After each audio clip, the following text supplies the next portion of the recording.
The city never truly sleeps. Long before the sun rises above the horizon, the streets begin to come alive. Vehicles move through crowded roads.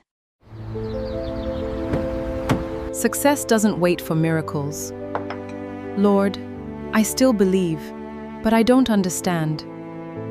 Traders prepare their stalls. Workers hurry toward their places of employment.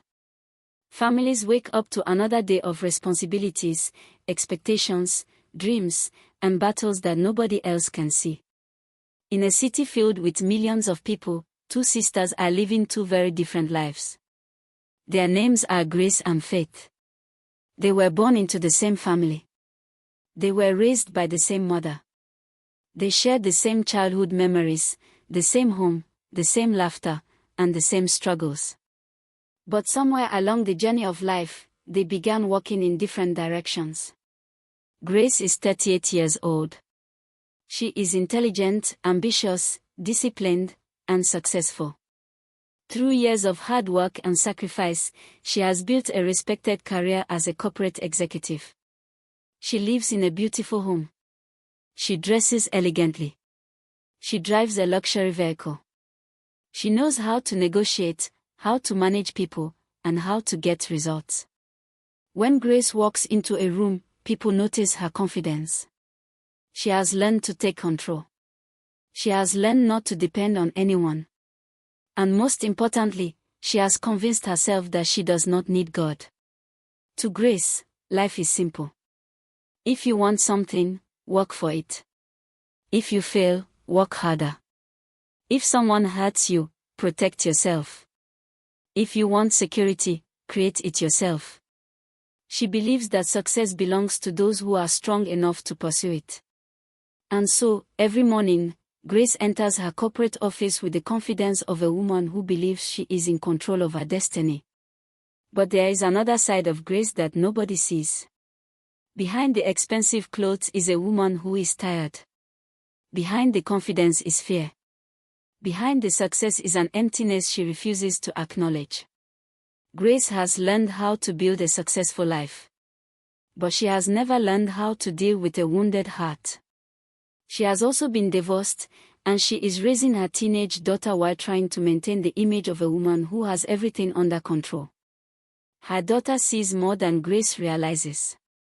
She sees the long nights. She sees the stress. She sees the loneliness. But Grace rarely talks about any of it. She simply keeps moving. Because stopping might force her to confront the questions she has spent years avoiding. Questions about love. Questions about family. Questions about God. And questions about herself. Across the city, her younger sister Faith is preparing breakfast for her son.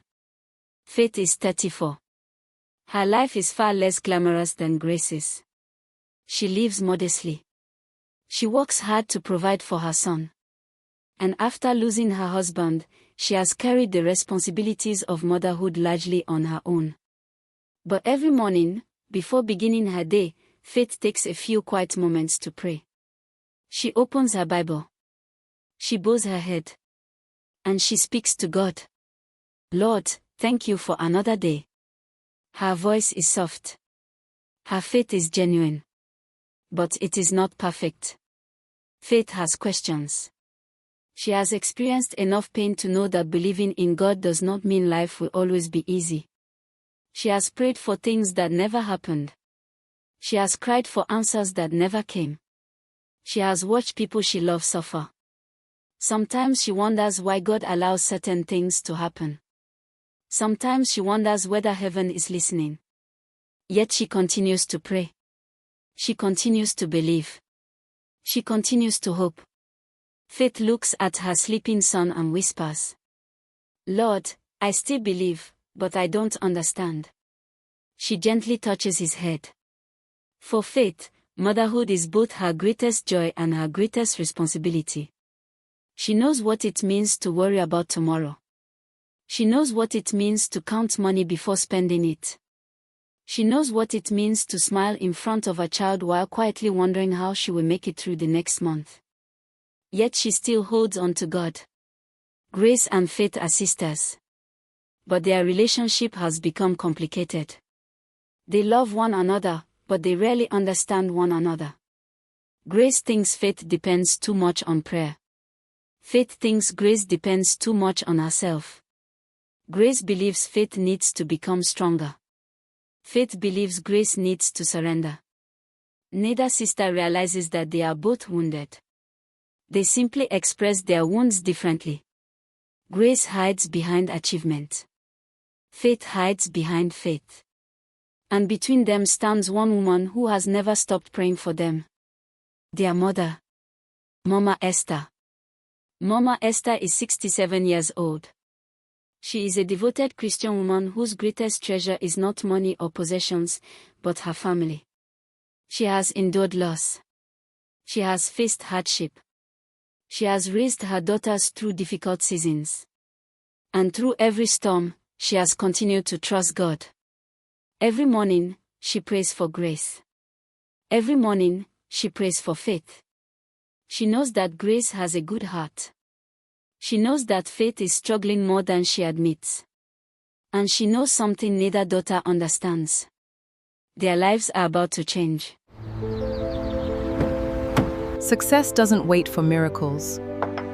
Lord, I still believe, but I don't understand. Illness has a way of reminding human beings that no matter how strong they believe they are, life remains fragile. Mama Esther's health begins to deteriorate. At first, it is simply weakness. Then there are hospital visits. Then tests. Then treatments. Then longer periods in bed. The woman who spent her life caring for everyone else suddenly becomes the person everyone is worried about. Faith spends long hours beside her mother's hospital bed. Grace visits whenever her work allows. Although the sisters remain emotionally distant, Mama Esther is grateful to have both daughters beside her. One afternoon, the hospital room is unusually quiet. Sunlight enters gently through the curtains. Mama Esther looks at Grace. Then she looks at Faith. For a moment, she says nothing. She simply looks at them. As if she wants to memorize their faces. As if she knows something they do not. She slowly reaches for Grace's hand. Then she reaches for Faith's. The sisters hesitate. But eventually, their hands meet over their mothers. Mama Esther smiles. My daughters. Her voice is weak. But there is peace in her expression. Life will not always be easy. The sisters listen. There will be days when you question everything. There will be moments when you wonder where God is. Faith begins to cry quietly. Grace looks toward the window. Mama Esther continues. But promise me something. She pauses. When I am gone, don't run from each other. Grace finally looks at her. Mama Esther squeezes their hands. Run to God. The words remain suspended in the room. Your strength will fail. People will disappoint you. Money will come and go. Success can disappear. But God remains. Faith wipes away her tears. Mama Esther turns toward Grace. Never allow pride to become stronger than love. Then she looks at Faith. Never allow pain to become stronger than forgiveness. She takes a breath. Take care of each other. For a moment, neither sister responds. They simply sit there. 3 women. 1 room. 1 final conversation. And words that will become more meaningful after Mama Esther is gone. The days pass. Her condition becomes worse. Family members begin gathering. Prayers fill the room. Faith refuses to leave her mother's side. Grace stands nearby, trying desperately to remain composed. Then, one quiet moment, Mama Esther opens her eyes. She looks at both daughters. There is no fear on her face. Only peace. She whispers. God is faithful. Those are her final words. And then Mama Esther closes her eyes.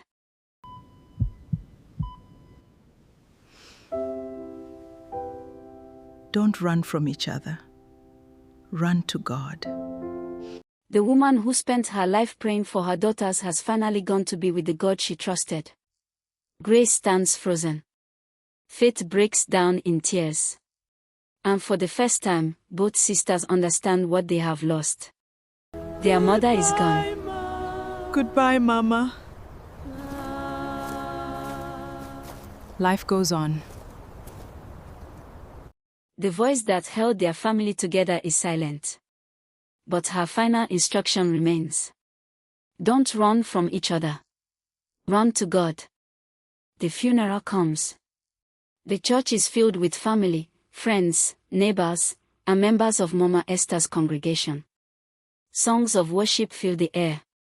People speak about her kindness. They remember her prayers. They remember the way she helped people even when she had little. They remember her smile. They remember her faith. Faith sits quietly, holding her mother's Bible against her chest. She listens to the choir. She listens to the pastor. But inside, she feels empty. She has lost the person she could always call when life became unbearable. Grace sits beside her. She looks composed. But grief is hidden behind her silence. When the funeral ends, mourners gather outside. People offer words of comfort. Be strong. God knows best. She lived a good life. Grace thanks them politely. Faith continues to cry. Before they leave, Faith turns toward Grace. Are you coming home with me? Grace looks at her. Home. Yes. Mama's house. Faith pauses. I don't want to be alone. Grace looks at her watch. I have work to handle. Faith looks disappointed. Grace, Mama just died. I know. Then why are you acting like nothing happened? Grace's expression hardens. Because life doesn't stop. Faith looks at her sister. Sometimes I wonder if you even allow yourself to feel anything. Grace becomes defensive. And sometimes I wonder if you spend too much time praying for things you should be working for. The moment the words leave Grace's mouth, silence follows. Faith's face falls. Grace knows she has gone too far. But neither apologizes. Grace walks away. Faith watches her sister leave. And once again, the distance between them becomes wider. The funeral ends. The family returns to their lives. The house becomes quiet. Mama Esther's chair remains empty. Her Bible remains where she left it. Her photographs remain on the walls. But the woman herself is gone. Grace throws herself back into work. Faith returns to caring for her son. They continue living. But neither has truly begun healing. Sometimes grief does not bring people closer. Sometimes it exposes how far apart they already are. Goodbye, Mama. Goodbye, Mama. Life goes on. Months pass. Grace returns fully to her corporate life. She works longer hours. She attends meetings. She manages projects. She makes decisions. She continues building the life she believes will protect her. But without warning, everything begins to collapse. A major corporate project she manages becomes the subject of an internal investigation. Financial irregularities are discovered. Reports have been altered. Money is missing. And somehow, the responsibility begins pointing toward Grace. She is shocked. This is impossible. She insists she did nothing wrong. But the company is not interested in explanations. Her access is suspended. Her reputation is questioned. The same people who once praised her now avoid her. One morning, Grace is asked to leave the office. Security escorts her out. She carries a box containing the belongings from her desk. Years of achievement reduced to a handful of personal possessions. She walks through the office. People look at her. Nobody speaks. The elevator doors close. Grace stands alone. For the first time, she does not know what to do next. She returns home. But home does not feel like home anymore.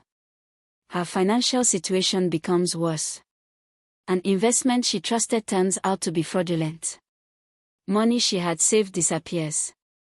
Her carefully constructed security begins collapsing. Then her relationship with her teenage daughter deteriorates. One evening, Grace enters her daughter's room. Her daughter is sitting on the bed, looking at her phone. "We need to talk." Her daughter does not look up. "About what?" "About your attitude." The girl laughs bitterly. "My attitude?" Grace becomes frustrated. "Yes." Her daughter finally looks at her. "You mean because I don't pretend everything is perfect like you?" Grace is stunned. "You don't understand what I'm dealing with." "Neither do you." Silence. Her daughter continues. "You always act like you don't need anyone." Grace looks away. "I don't do that." "You do." The girl begins to cry. "I don't need a perfect mother." She pauses. "I just need my mother." The words hit Grace harder than any business failure. But she cannot respond. She leaves the room. Elsewhere, Faith is facing her own crisis. Her son Daniel becomes seriously ill. At first, she thinks it is something temporary. But his condition worsens. One evening, he collapses. Faith rushes him to the hospital. Doctors move quickly. Tests are performed. The situation becomes serious. Faith waits anxiously for the doctor. When the doctor finally approaches her, she knows from his expression that the news is not good. "Your son needs immediate treatment." Faith's heart races. What is wrong with him? The doctor explains the seriousness of Daniel's condition. Faith struggles to understand. "Can you save him?" "We are going to do everything we can." Faith looks through the hospital window toward her son. Her eyes fill with tears. That night, she sits beside his bed. She holds his hand. "Lord." Her voice breaks. "You know I have trusted you." She looks toward heaven. "But where are you?" She begins crying. "I have already lost my husband. Please don't let me lose my son." The hospital room remains quiet. No dramatic answer comes. No miracle happens immediately. Faith feels alone. Her faith begins to shake. She whispers, "Lord, I don't understand." Meanwhile, Grace sits alone in her apartment. The expensive furniture no longer comforts her. The city lights outside her window no longer impress her. She looks around at everything she once believed would make her happy. And for the first time, she realizes something. She has achieved many things. But she has no peace. Her mother's words return to her mind. "Your strength will fail." Grace closes her eyes. She remembers another sentence. "Run to God." But she pushes the thought away. She is not ready. Not yet. Both sisters are now standing in the middle of storms they cannot control. Grace has lost her career, her financial security, and the confidence she once had in herself. Faith is terrified that she may lose her only child. Both women are broken. Both are searching. And neither realizes that their mother's final gift is still waiting for them. This can't be happening. Lord! One evening, Faith returns to Mama Esther's old house. She has come to collect some belongings. Grace arrives later. Neither sister planned to meet the other. But there they are. Standing inside the home where they grew up. The house feels different without their mother. The rooms are quiet. Old photographs cover the walls. Mama Esther's chair remains in its familiar place. Her Bible sits on a small table. Faith walks slowly through the room. Grace begins opening drawers and cabinets. They are searching through memories. Then Faith discovers an old wooden box. Inside are 2 sealed envelopes. Each envelope has a name written on it. Grace. Faith. The sisters stare at each other. Neither speaks. Grace picks up her envelope. Faith picks up hers. For a moment, they hesitate. Then they open the letters. Mama Esther's handwriting fills the pages. Faith begins reading. Grace remains silent. Then Mama Esther's voice seems to return through the words. My daughters, if you are reading this, then I am no longer with you in this world. Faith begins to cry. But I want you to know that my love for you did not end with my life. Grace looks down at the letter. You will face days when life becomes heavier than your strength. You will face disappointment. You will face loss. You will ask God questions. And there may be moments when heaven seems silent. Grace's eyes begin to fill with tears. But when you cannot understand what God is doing, trust who He is. Faith wipes her tears. Do not allow pain to separate you. Do not allow pride to destroy what love built. And whatever happens, remember that you are sisters. The 2 women look at each other. Mama Esther's final words continue. When life becomes heavier than your strength, remember the one who carries burdens no human being can bear. The room becomes silent. Faith looks at Grace. She knew. Grace shakes her head. She knew we would need this. Faith sits down. For a long moment, neither sister speaks. Then Grace finally says, I miss her. Faith looks at her. So do I. And for the first time since their mother's death, they cry together. Not as successful as Grace and struggling Faith. Not as the strong sister and the spiritual sister. But simply as 2 daughters who have lost their mother. That evening becomes the beginning of something neither sister expected. A return. Not merely to each other, but to God.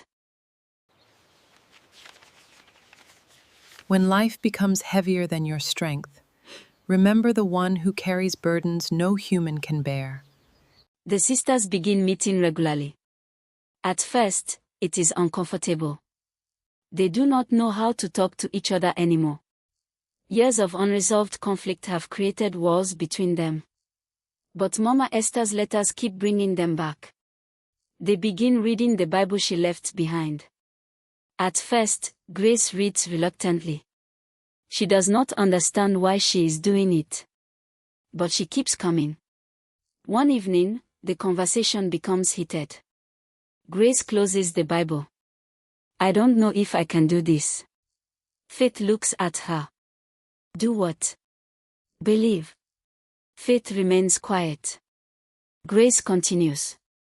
I've spent my whole life believing that if I worked hard enough, I could protect myself. She looks down. But look at me now. Her voice becomes emotional. I lost my job. I lost my savings. My daughter barely talks to me. She pauses. And I don't know who I am anymore. Faith reaches toward her. Grace continues. I've spent my whole life proving I didn't need God. She takes a deep breath. But I've never felt so empty. Faith's eyes fill with tears. She finally admits something of her own. I believed in him. Grace looks at her. But I stopped trusting him. Faith tells Grace about Daniel. She explains how afraid she is. How she has prayed until she has no words left. How sometimes she wonders whether God hears her. Grace listens. For once, she does not criticize. She does not give advice. She simply listens. The sisters begin to understand something. Faith was never weak. Grace was never as strong as she appeared. They were both simply human beings trying to survive painful experiences. They begin praying together. The prayers are not perfect. Sometimes they cry. Sometimes they remain silent. Sometimes they argue. Sometimes Grace questions everything. But they keep coming back. They begin to understand that faith is not pretending that everything is fine. Faith is trusting God even when everything is not fine. Grace begins to pray. Not because all her problems have disappeared, but because she is beginning to understand that she does not have to carry them alone. I've spent my whole life proving I didn't need God, but I've never felt so empty. I believed in Him, but I stopped trusting Him. Healing does not happen overnight. Forgiveness does not erase history. And faith does not remove every problem immediately. But something has changed.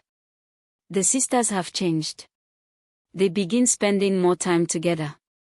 They cook together. They eat together. They talk. They laugh. They remember childhood moments they had almost forgotten. Faith's son Daniel begins spending time with Grace. Even Grace's teenage daughter starts noticing the difference in her mother. Grace is no longer constantly working. She listens more. She apologizes more. She is present. One afternoon, Grace sits with her daughter. I know I haven't always been there for you. Her daughter looks at her. Grace continues. I thought providing everything you needed was the same as being there. She takes her daughter's hand. I was wrong. Her daughter begins crying. They embrace. Elsewhere, Faith watches the moment quietly. The family that had been fractured is slowly being restored. The sisters also begin helping people around them. They visit widows. They support struggling families. They give food to people in need. They discover something important. Their pain can become a source of compassion. One evening, Grace and Faith sit together after praying. Grace looks at her sister. I'm sorry. Faith looks at her. For what? For all the years I allowed pride to keep me away from you. Faith's eyes fill with tears. I'm sorry too. Grace reaches for her hand. Faith takes it. They embrace. The forgiveness is simple. But it is powerful.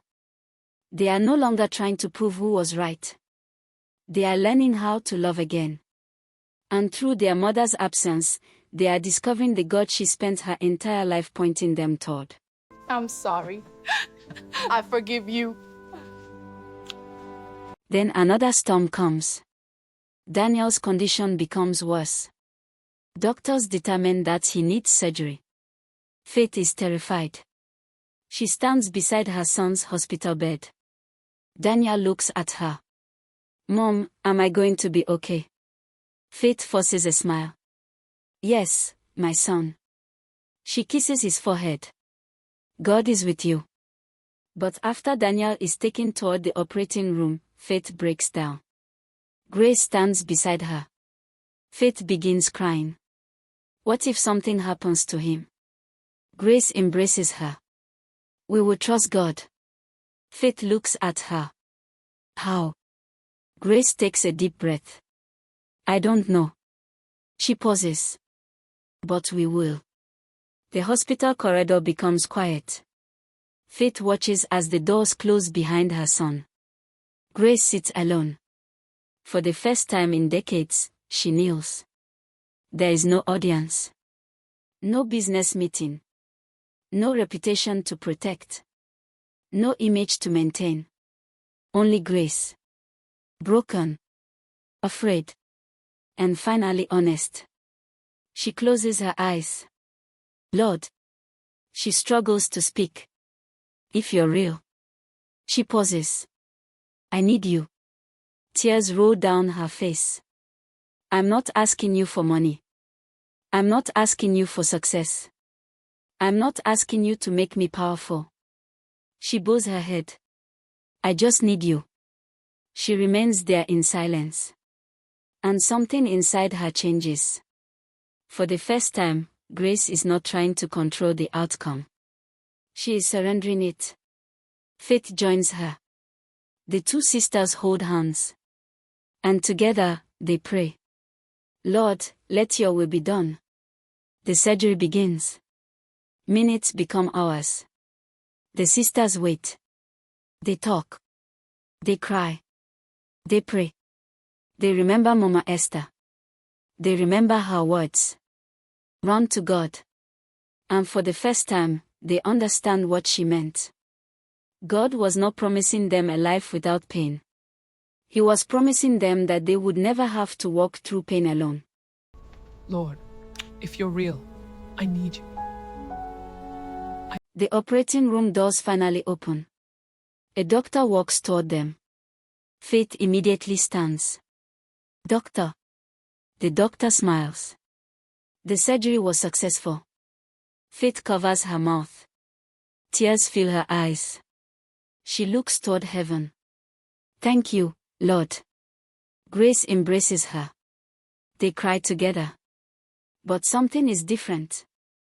Grace understands that the greatest miracle is not simply that Daniel survived. The greatest miracle is what has happened inside her. She has discovered surrender. She has discovered humility. She has discovered that needing God does not make her weak. It makes her human. Later, Faith sits beside Daniel's bed. He is weak, but awake. Grace stands beside them. Daniel smiles. Auntie Grace. Grace smiles. Yes. Thank you for praying. Grace looks at Faith. Then she looks at Daniel. She smiles through her tears. Sometimes prayer is all we have. Faith gently corrects her. No. Grace looks at her. Prayer is where we remember that God is with us. Grace nods. For the first time, she understands. God had not abandoned them. He had been walking through their pain. Through loss. Through disappointment. Through fear. Through unanswered questions. Their mother's death had not been the end of her story. It had become the beginning of theirs. The surgery was successful. Thank you, Lord. Months pass. Life is different now. Not perfect. But different. Grace does not return to the person she used to be. She still works. She still dreams. She still has ambitions. But success no longer defines her. She understands that money is useful, but it cannot heal a broken heart. Achievement is valuable, but it cannot replace family. And independence is good, but nobody was created to walk through life completely alone. Faith continues to trust God. Her son grows stronger. Her financial struggles do not disappear overnight. But she is no longer carrying them alone. The sisters decide to honor their mother's memory. Together, they establish a community center. A place where struggling families can find help. A place where widows can receive support. A place where single mothers can find encouragement.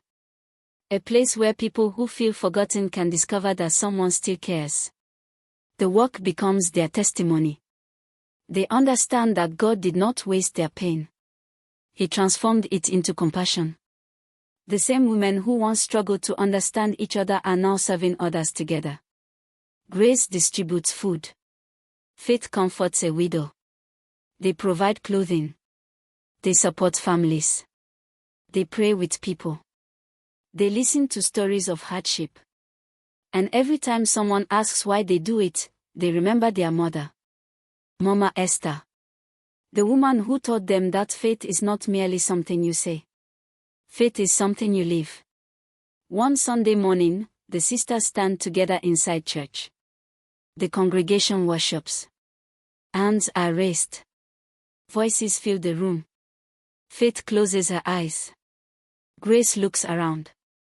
For years, Grace believed she had built her life with her own hands.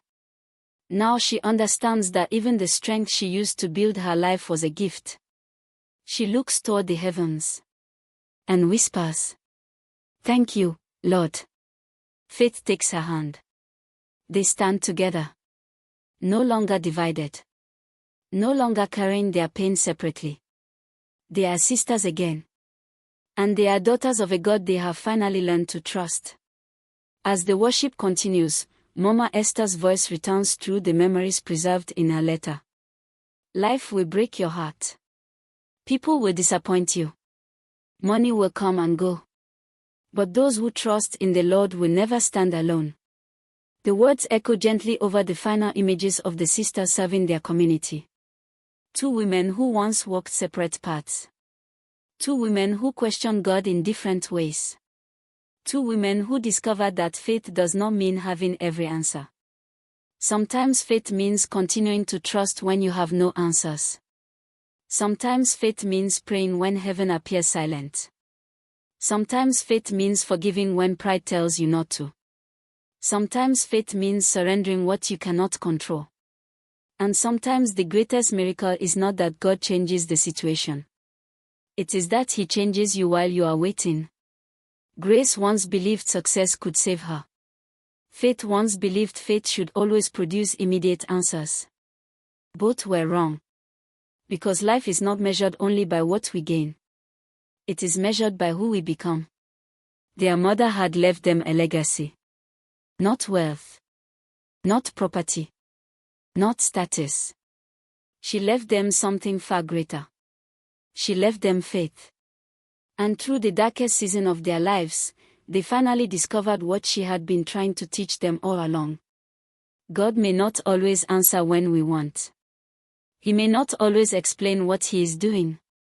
He may sometimes seem silent. But silence does not mean absence. And waiting does not mean abandonment. Sometimes, when heaven seems silent, God is working in places we cannot see. He is healing hearts, restoring relationships, breaking pride. Life will break your heart. People will disappoint you. Money will come and go. But those who trust in the Lord will never stand alone. Building faith, teaching us to surrender, and preparing us for a purpose greater than the pain we are currently experiencing. The story of grace and faith is not a story about two women who found a life without problems. It is the story of two women who discovered that they no longer had to face their problems alone. The city continues to move. The streets remain busy. People continue chasing dreams. Families continue facing struggles. Some are praying for healing.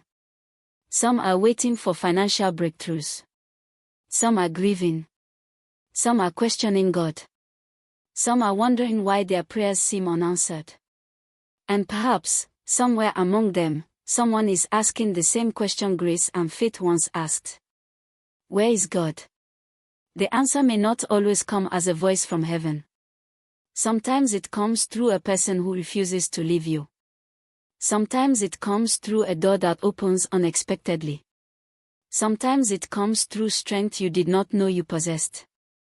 Sometimes it comes through peace in the middle of a storm. And sometimes it comes through the quiet transformation of your own heart. Because God is not always found in the noise. Sometimes He is found in the silence. Sometimes He is working when we cannot see Him. Sometimes He is preparing a new beginning while we are still mourning the end of the old one. And sometimes, when heaven seems silent, God is closer than we ever imagined. Fade to black.